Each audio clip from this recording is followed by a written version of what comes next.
this house specifically, the water main comes in this corner here. So you have your house main on the right, your irrigation on the left here, that valve. Obviously, to catch the whole house, we want to be first in line with our system. We're not going to touch the irrigation side here, so we want to be first in line on this line here. In order to do that in this house, it enters here. All the way across the house is the mechanical room.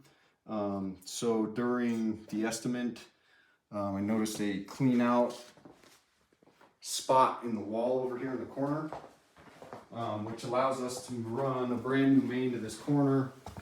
And off of this clean out, we are going to tie into that to create a drain for backwashing purposes for the filtration system.